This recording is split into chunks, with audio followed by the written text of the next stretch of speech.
राधे राधे प्रिय भक्तों, आज के सत्संग को पूरा जरूर सुने। वीडियो को लाइक, चैनल को सब्सक्राइब करके कमेंट बॉक्स में राधे राधे जरूर लिखें।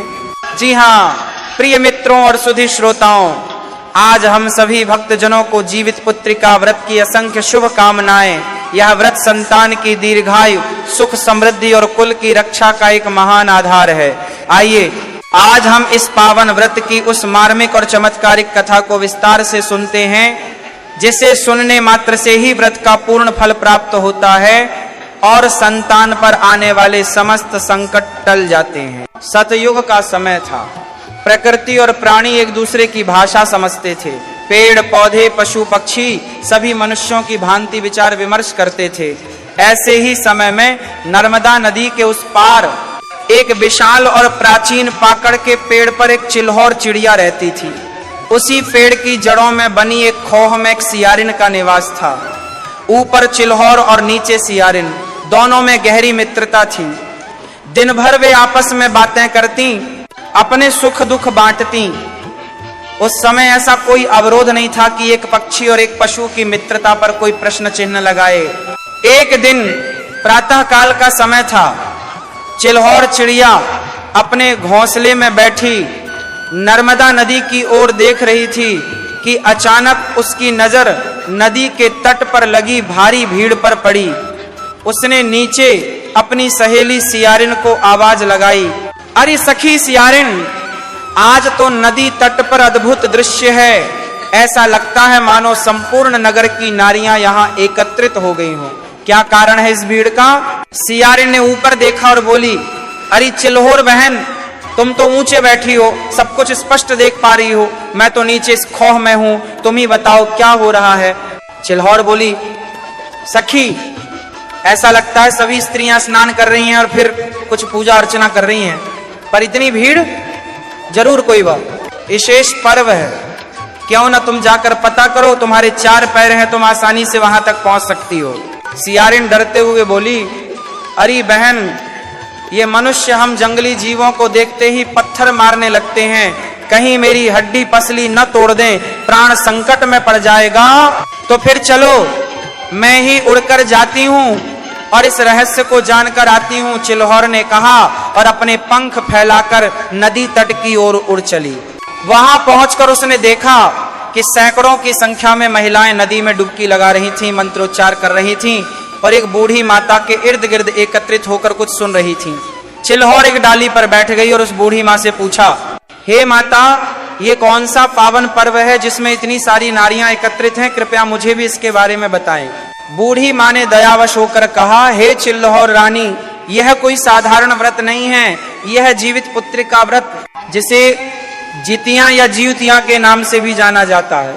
अश्विन मास के कृष्ण पक्ष की सप्तमी से यह व्रत आरंभ होता है। आज सप्तमी है, इसलिए नहाया खाया है।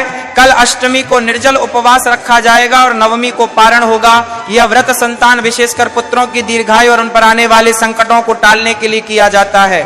चिल्हौर की जिज्ञासा और बढ़ गई। उसने पूछा, माता, इस व्रत को करने से क्या फल मिलता है? कृपया विस्तार से बताएं। बूढ़ी माँ ने आशीर्वाद देते हुए कहा, पुत्री, इस व्रत की महिमा अपरंपार है। सच्चे मन से यह व्रत करने वाली स्त्री को संतान सुख की प्राप्ति होती है, बांझपन दूर होता है, संतान पर आने वाला कोई भी संकट स्वतः ही टल जाता है। यहाँ तक कि मृत संतान को भी जीवित होने का वरदान इस व्रत में छिपा है। ये व्रत जीवित पुत्रिका देवी और जितवाहन भगवान की कृपा दिलाता है। ये सुनकर चिल्हौर का हृदय आनंद से भर गया। वह बूढ़ी माँ को धन्यवाद देकर तत्परता से अपने पेड़ पर लौट आई। सियारिन बेसब्री से इंतजार कर रही थी। सखी, क्या जाना, क्या रहस्य था उस भीड़ का? सियारिन ने उत्सुकता पूर्वक पूछा। चिल्हौर ने सारी बात विस्तार से बताई और कहा, सहेली, मैं तो अवश्य ही यह व्रत रखूंगी। मेरे बच्चों की रक्षा के लिए, उनकी दीर्घायु के लिए यह व्रत परम आवश्यक है। सियारिन भी तुरंत बोल उठी, तो फिर मैं भी यह व्रत रखूंगी। चिल्हौर ने चिंतित स्वर में कहा, सखी, तुम्हारा स्वभाव और शरीर मेरे से भिन्न है।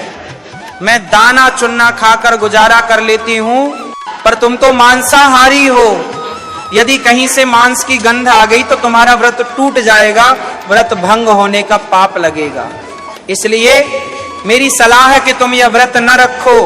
पर सियारिन अपने जिद पर अड़ी रही, नहीं बहन, मैं अवश्य रखूंगी, मैं अपनी इंद्रियों को वश में कर लूंगी।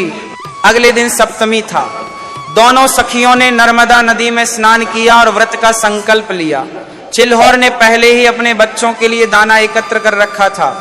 उसने बच्चों से कहा, पुत्रों, आज मां व्रत पर है, मैं तुम्हें अपनी चोंच से दाना नहीं खिला पाऊंगी, तुम्हें स्वयं ही अपना भोजन करना होगा। सियारिन ने भी व्रत रखा, पर उसका मन अभी से ललचा रहा था। अष्टमी के दिन दोनों ने निर्जल व्रत रखा। संध्या के समय फिर से नदी में स्नान किया और वहां आयोजित हो रही कथा सुनने बैठ गईं। चिल्होर पूरी तन्मयता से कथा सुनने लगी, जबकि सियारिन का मन भटक रहा था। थोड़ी ही देर में वो कथा सुनते सुनते सो गई। कथा का समापन हुआ तो चिल्होर अपने घोंसले में और सियारिन अपनी खौ में लौट आई। रात्रि का समय था। पास के गांव में एक व्यापारी का जवान बेटा मर गया था। बारिश के कारण उसका दाह संस्कार ठीक से नहीं हो पाया और आधा जला हुआ शव रह गया था। पश्चिमी हवा चल रही था, जिसके साथ उस शव की गंध सियारिन तक आने लगी। सियारिन की भूख बढ़ने लगी, उसका मुंह छटपटाने लगा। वह चिल्होर को बुलाने लगी। अरे चिल्होर बहन, सो गई क्या? चिल्होर ने उत्तर दिया, नहीं सखी, जाग रही हूँ, अपने बच्चों को देख रही हूँ और ईश्वर का स्मरण कर रही हूँ। थोड़ी देर बाद सियारिन ने फिर पूछा, बहन, अभी सुबह होने में कितनी देर है? चिल्होर ने समझ लिया कि उसकी सखी का मन भटक रहा है। तीसरी बार जब सियारिन ने पूछा और चिल्होर ने उत्तर नहीं दिया तो सियारिन चुपचाप अपनी खौ से निकली और मृत घाट की ओर चल पड़ी। चिल्होर सब कुछ देख रही थी। सियारिन ने उस अधजले शव को खूब खाया और तृप्त होकर लौट आई। चिल्होर का हृदय कांप उठा। उसने मन ही मन भगवान से प्रार्थना की, हे प्रभु, इसने व्रत भंग किया है, इसे क्षमा न करना। थोड़ी देर बाद सियारिन ने फिर आवाज लगाई, अरे बहन, मैं तो भूख से व्याकुल हूँ, मेरे प्राण निकले जा रहे हैं। चिल्होर ने कठोर स्वर में कहा, सखी, तुमने मृत घाट पर जाकर भोजन किया है, मैंने अपनी आंखों से देखा है, अब झूठ मत बोलो। सियारिन लज्जित हो गई। सुबह होते ही दोनों फिर से नदी पर स्नान के लिए गई। स्नान के बाद सियारिन फिर से मृत घाट पर गई और बचा खुचा मांस खा आई। चिल्होर ने कथा सुनकर एक ग्वाले से दूध लेकर और प्रसाद ग्रहण करके अपना व्रत पूर्ण नियम से खोला। इस प्रकार हर वर्ष जीवित पुत्री का व्रत आता और दोनों व्रत रखती, पर सियारिन हर बार व्रत भंग कर देती, जबकि चिल्होर पूरी श्रद्धा से व्रत का पालन करती। समय बीता, अब दोनों वृद्ध हो चुकी थी। एक दिन चिल्होर ने कहा, सखी, अब मेरे प्राण त्यागने का समय आ गया है, मैं इस शरीर को नर्मदा मैया की गोद में समर्पित करने जा रही हूँ। सियारिन ने भी कहा, मैं भी तुम्हारे साथ चलूंगी। नर्मदा तट पर पहुंचकर सियारिन ने प्रार्थना की, हे गंगा मैया, इस शरीर का त्याग करके मैं अगले जन्म में किसी धनवान व्यापारी के घर जन्म लूं और मेरा विवाह किसी राजा से हो। चिल्होर ने प्रार्थना की, हे माता, मैं अगले जन्म में एक सामान्य व्यापारी के घर जन्म लूं और मेरा विवाह किसी मंत्री के पुत्र से हो। मुझे केवल इतनी वरदान देना कि मुझे मेरा पूर्व जन्म याद रहे, याद आपके बारे अलगान का लगातार चल मना जा।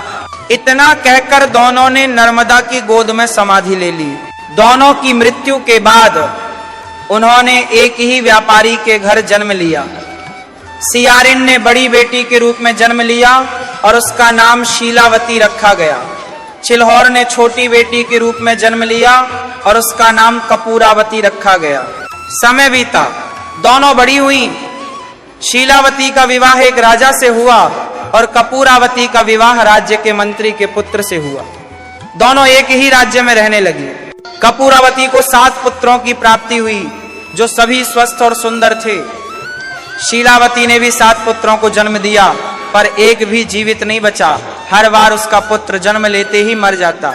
ये देखकर शीलावती के मन में ईर्ष्या की आग भड़क उठी। उसने कपूरावती के पुत्रों को मारने की ठान ली। एक दिन उसने अपने सैनिकों को आदेश दिया कि वे कपूरावती के 7 पुत्रों का सिर काट कर ले आएं। सैनिकों ने ऐसा ही किया, परंतु कपूरावती ने जीवित पुत्री का व्रत की शक्ति से अपने पुत्रों को जीवित कर लिया अगले दिन सुबह सभी पुत्र जीवित अवस्था में घर लौट आए। शीलावती ने यह देखा तो वह और भी क्रोधित हो गई। उसने कई बार उन्हें मरवाने का प्रयास किया, पर हर बार व्रत की कृपा से वे जीवित हो जाते। अंततः शीलावती ने राजा से जिद की, महाराज, या तो आप कपूरावती के 7 पुत्रों के सिर मेरे सामने लाएं, या फिर मैं अपने प्राण त्याग दूंगी। राजा विवश हो गए। उन्होंने मंत्री के 7 पुत्रों को वन में बुलाया और वहीं पर उनका वध करवा दिया। उनके सिर काटकर एक पिटारे में बंद करवाए और शीलावती को दे दिए। शीलावती ने वह पिटारा कपूरावती के पास भिजवा दिया। उस दिन सप्तमी थी और कपूरावती व्रत में थी।